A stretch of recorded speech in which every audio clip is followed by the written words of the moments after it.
You walk through a downtown that feels like a maze. You're not imagining it. Some streets curve into nowhere, others dead end without warning. The address system makes no sense. You've wondered if it's bad planning, incompetence, historical accident. But here's what the evidence suggests.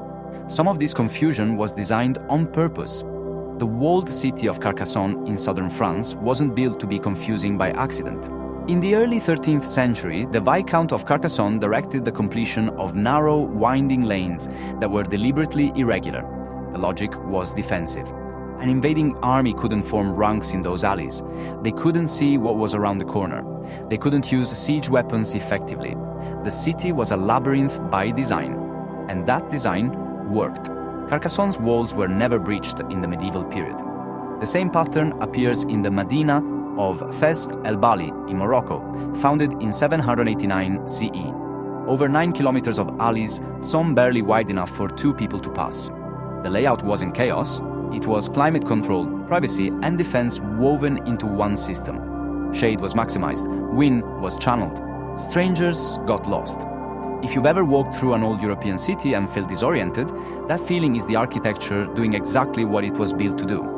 That disorientation was a functioning defense mechanism, a survival tool carved into stone. Subscribe if you want to keep reading the hidden grammar of your city, and drop a comment. Name one intersection in your town that feels designed to slow you down, as an observation, not a complaint. But here's where the story shifts. The Hippodamian grid of ancient Greece, the first known orthogonal street plan from 500 BCE, was the opposite philosophy. Miletus was laid out on a rational grid. Every right angle was a statement of order and control. Roman colonial towns copied it. New York copied it. Modern city planning was born from that idea. The city as a machine for efficiency. 2 philosophies colliding. One born from defense and organic growth, one born from rational planning and control. Both have their logic. Both have their failures. Now look at what happened when Ebenezer Howard proposed the Garden City in 1898. His idea was to combine the benefits of city and country. Curved streets, green space, cul-de-sacs.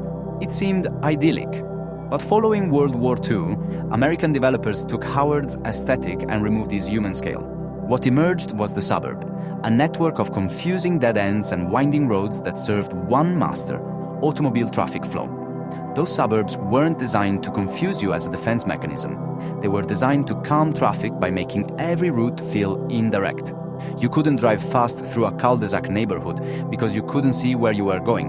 The strange part is that logic works for cars, but it fails for humans. Studies from Jane Jacobs' 1961 book, The Death and Life of Great American Cities, showed that neighborhoods with confusing street layouts had lower pedestrian activity, fewer eyes on the street, more crime. The very thing that protected the medieval city, its labyrinth, became a liability when cars took over. If you've ever felt lost in a suburb where every house looks the same, where the street signs don't align, where GPS is your only guide, you've experienced the unintended consequence of a philosophy that optimized for vehicles and forgot about people. But there's another layer here. Oscar Newman's defensible space theory from the 1970s documented how confusing public housing projects with multiple entrances, hidden corners, and poor sightlines produced higher crime rates. The problem wasn't the density, it was the visibility. Visibility is the silent variable in every urban environment. If you want to understand why some neighborhoods feel safe and others don't, subscribe. Because the pattern is older than you think. And in the comments, write one word. The name of a public housing project or apartment complex you've walked through that felt like a maze. No judgment, just data. Now here's what changes everything. Recent LiDAR scans of pre-Columbian Amazonian cities show something unexpected. These ancient settlements had populations of over 100,000. They managed seasonal floods without concrete, and their street networks were a hybrid, organic cores with rational extensions. They solved the same problem ancient Rome solved, ancient Fez solved, and modern cities are failing to solve.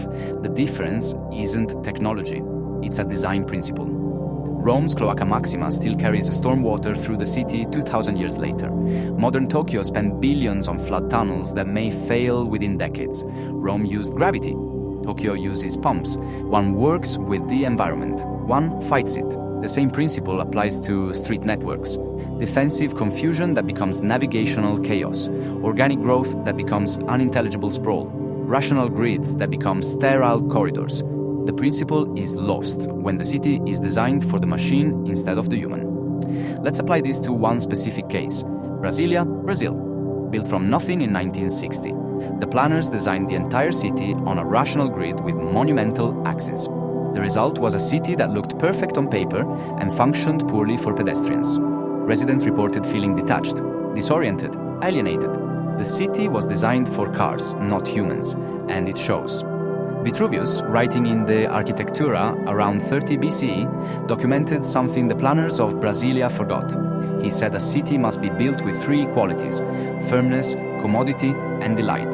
Durability, function, beauty. Brasília had firmness.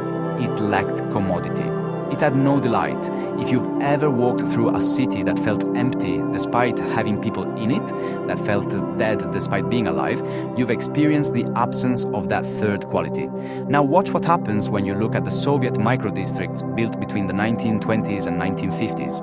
Architects tried to replicate medieval neighborhood logic, mixed use, human scale, walkable distance, but they eliminated the organic elements. Every building was identical. Every block had the same layout. The result was sterile housing estates that nobody loved and nobody maintained. The principle is universal. When human scale is removed, resilience follows. This brings us back to the question you started with. Why does your downtown feel confusing? Why does your suburb feel like a maze? Why do some streets feel alive and others dead? The answer is not one cause. It's a collision of causes layered over centuries. You live in a city shaped by medieval defense logic, Renaissance rationalism, industrial efficiency, automobile dominance, and suburban sprawl. Each layer added its own confusion. Each layer removed something essential. What remains is a palimpsest of competing philosophies, none of which puts your experience first. You are living in a palimpsest of competing intentions, none of which were written for you. Subscribe so you can recognize the next layer before it buries another one. And in the comments, tell me, what is one thing your city does that makes you feel like an afterthought? Be specific. If you've ever felt like a stranger in your own city, like the place you grew up in was replaced by something that doesn't recognize you, you're not wrong. The pattern is real, and understanding it is the first step. But here's the unsettling part. The people who designed these layers weren't stupid. They had reasons. Defensive planners in medieval Europe faced existential threats. Howard genuinely believed garden cities would improve health. Brasília's architects believed they were building a utopia. The problem is not intent. The problem is that each generation inherited the previous generation's confusion and added their own. Write this in the comments. What part of your city feels designed to confuse you? Not as a complaint, as observation. Now here's what matters next. Some cities have reversed this pattern. Copenhagen, Freiburg, Portland. These cities didn't tear down their confusing streets. They rehumanized them. They added pedestrian priority. They restored sight lines. They made the city legible again. The principle that ancient builders knew, that a city must be built for humans first, was not forgotten. It was buried. And that brings us back to where we started. Next time you drive through a suburb with winding roads and dead ends, or walk through a downtown where every street feels like the same street, ask yourself, was this planned or did it just happen? The answer is both, and that's the beginning of understanding why your city feels the way it does. Subscribe, not because you'll fix it, but because understanding how your city fails is the first step to knowing why yours might too.